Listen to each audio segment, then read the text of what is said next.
درس کا عنوان ہے گناہوں کی وجہ سے رزق سے محرومی۔ مسند احمد کی روایت ہے 21,881۔ حضرت ثوبان سے روایت ہے رسول اللہ صلی اللہ علیہ وسلم نے ارشاد فرمایا، بے شک آدمی گناہ کی وجہ سے رزق سے محروم کر دیا جاتا ہے۔ تو میرے عزیز دوستو، اللہ رب العزت نے ہم اور آپ کو انسان بنایا، اشرف المخلوقات بنایا۔ اس کے بعد جب ہم بالغ ہو گئے تو احکامات کے مکلف ہو گئے۔ مسلمان جب احکامات کے مکلف ہو گئے تو اس کے بعد اللہ رب العزت نے دو چیزیں ہمارے اندر پیدا کر دی۔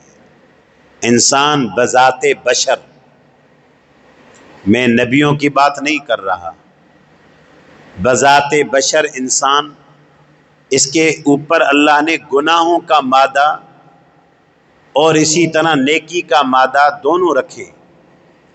اللہ نے قرآن پاک میں فرمایا وَهَدَيْنَاهُ النَّجْدَيْنِ، اے میرے بندے میں نے تجھے دو راستے دکھائے، نجات کے دو راستے۔ دوسری جگہ اللہ نے فرمایا اما شاکرا و اما کفورا۔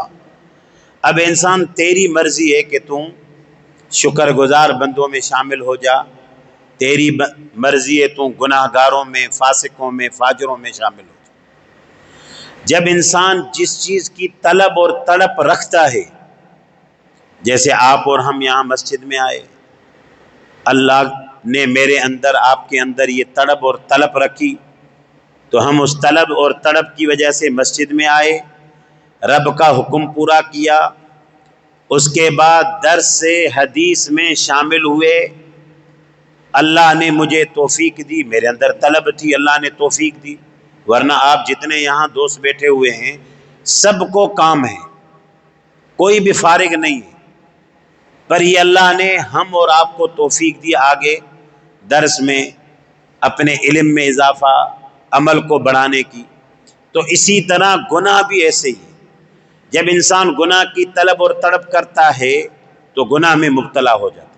پھر گناہ کے جو حدیث میں فرمایا کہ گناہ کے اثرات کیا ہیں، جو گناہ ہیں آپ دیکھیں، نماز نہ پڑھنا گناہ ہے، والدین کی نافرمانی کرنا گناہ ہے، شراب پینا گناہ ہے، سود کھانا گناہ ہے، حرام کی کمائی جتنے وہ گناہ ہے، غیر محرم کا منہ دیکھنا چاہے بھابھی گھر میں کیوں نہ ہو وہ حرام ہے۔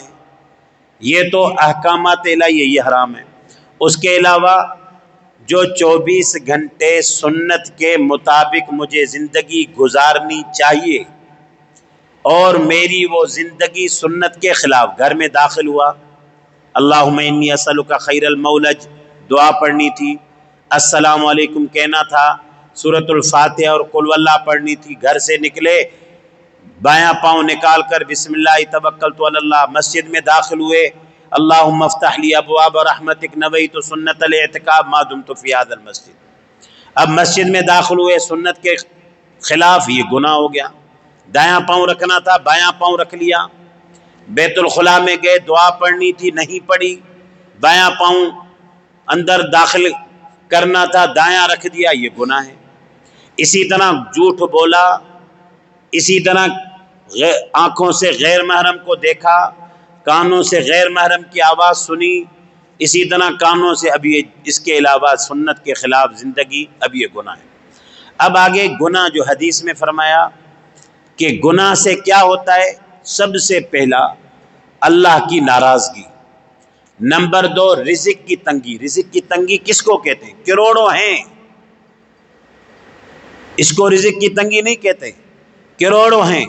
رزق کی تنگی اس کو کہتے ہیں کہ کروڑوں ہیں کام نہیں بن رہے، کروڑوں ہیں اولاد کے رشتے اچھے نہیں ہوئے، اچھا سوچ کے رشتہ کیا، اولاد کی تباہی، اپنی تباہی۔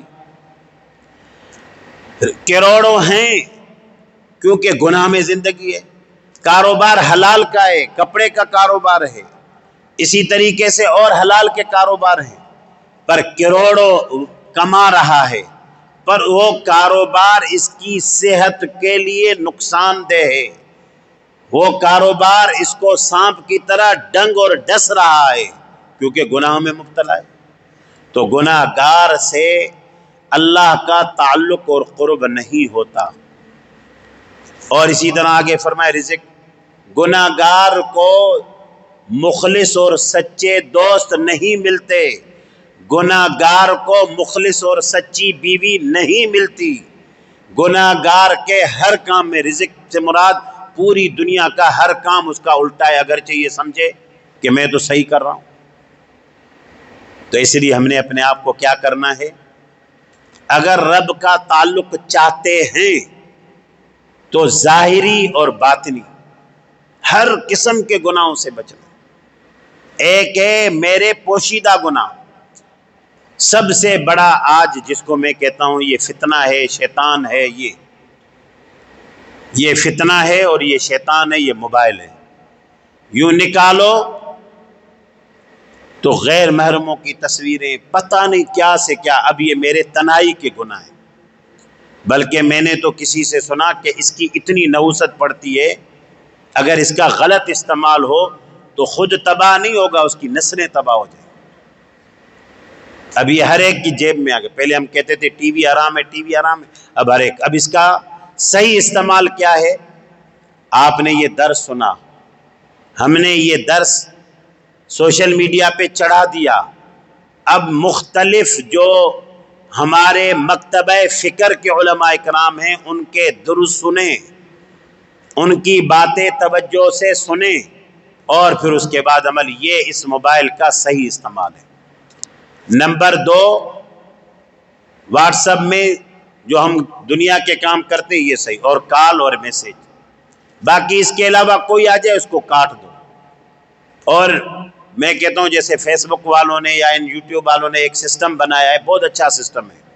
اگر آپ کسی عالم کی بات سنیں گے، مولانا طارق جمیل صاحب، اسی طرح مفتی طارق مسعود صاحب، اسی طرح مولانا الیاس گھمن صاحب، اسی طرح مفتی عبدالغنی شیخ صاحب، آپ یہ نکالیں گے ان کے تو آپ کے پاس علماء کے بیانات آتے چلے جائیں گے، انہی علماء کی بیان ہیں۔ اگر آپ اس میں گانا سنتے ہیں تو آپ کے پاس گانے آنا شروع ہو جائیں گے۔ تو اس کا یہ صحیح ہے۔ تو ہم گناہوں سے بچیں، ظاہری گناہوں سے بھی اور باطنی گناہوں سے بھی، اور اپنے دل کو اور اپنے جسم کو گناہوں سے پاک کریں۔ تو جو اللہ نے قرآن میں فرمایا فَلَنُحْيِيَنَّهُ حَيَاةً طَيِّبَةً، تو میں اس کو پاکیزہ زندگی دیتا ہوں جو گناہوں سے بچے گا، یہ زندگی اس کے لیے جنت بن جائے گی، ہر چیز میں خوشی محسوس ہوگی، ہر معاملے میں اس کو مزہ آئے گا۔ کیوں؟ صاف کپڑے پہنے ہوئے ہیں تو ہر ایک کو اچھے لگتے ہیں، اچھا کھانا لگا ہو تو بھوک نہ ہو بھی بھوک لگتی ہے۔ جب گناہوں سے پاک میری زندگی ہوگی تو زندگی کے ہر لمحے میں مزہ آئے گا، زندگی کے ہر گوشے میں مزہ آئے گا، زندگی کے ہر معاملے میں مزہ آئے گا۔ ورنہ کیا ہوگا؟ ہر چیز میں مزہ تو ختم، سکون تو ختم، بلکہ اس معاملات میں آدمی اور زیادہ اللہ کی نافرمانی میں پڑتا چلا۔ یہ نماز انسان کو اور زیادہ اللہ سے دور کرے، پڑھ تو رہا ہے، فرض تو ادا ہو رہے ہیں۔ تو اس لیے اللہ پاک ہم سب کو گناہوں سے پاک اور صاف فرمائے۔ اللہ پاک اس پر عمل کی توفیق۔